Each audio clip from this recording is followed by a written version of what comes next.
It had been almost 4 years since our wedding. 4 years of laughter, lessons, and learning each other's hearts in ways we never imagined. But there was one dream still unfulfilled, one we rarely spoke about aloud. Baby. At first, it was just a gentle hope, a thought we shared with soft smiles and private jokes about future baby names. But as months turned into years, that hope slowly began to ache.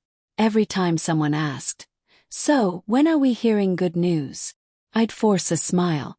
Ken would squeeze my hand under the table, our quiet signal that said, "Don't let it get to you." But it did. It always did. Doctors said everything looked fine. Just give it time, they said kindly. But time, I realized, could be both healer and tormentor. Each month felt like a test, one line or two, hope or heartbreak. And with each disappointment, the silence between us grew heavier. Ken tried to stay strong for me. But one night, as I walked into the living room, I found him sitting in the dark, staring into space. "Hey," I whispered, touching his shoulder. He looked up, eyes glistening. "I just don't understand, Tasha. We've done everything right." My heart broke, not for me this time but for him. For the man who carried my pain as if it were his own. We prayed. We fasted. We visited doctors. We tried to distract ourselves with vacations, work, and laughter. But deep inside, the waiting was changing us. Not breaking us, just shaping us. One evening, after yet another tearful night, Ken took my hands in his and said something I'll never forget. "Natasha, I love you, not because of what we might have, but because of what we already are. If it's just us forever, I'm still complete." I couldn't hold back my tears. It was in that moment I understood that love isn't just about sharing joy. It's about holding each other through disappointment.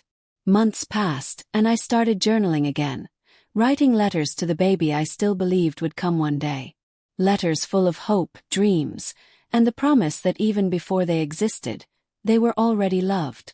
I didn't tell Ken about the letters. They were my private whispers to God.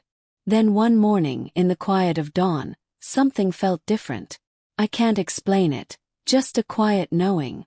I reached for the test, the same routine I'd followed countless times before. But this time 2 bold lines appeared.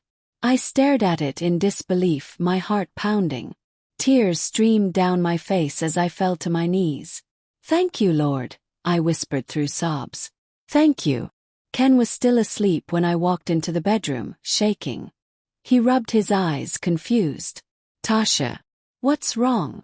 I held out the test, unable to speak. He blinked, then looked again. And then he just froze. A slow, disbelieving smile spread across his face before he pulled me into the tightest hug I've ever felt. "It's real," he whispered. "It's real," I cried. We stayed like that for a long time. 2 people who had waited, prayed, and wept together, now finally holding the miracle they had believed for. That night, as we lay in bed, I felt a calm I'd never known before. The waiting had been long, painful, uncertain. But it had also taught us to love beyond circumstance, to trust even in silence. Because sometimes the delay isn't denial. It's preparation.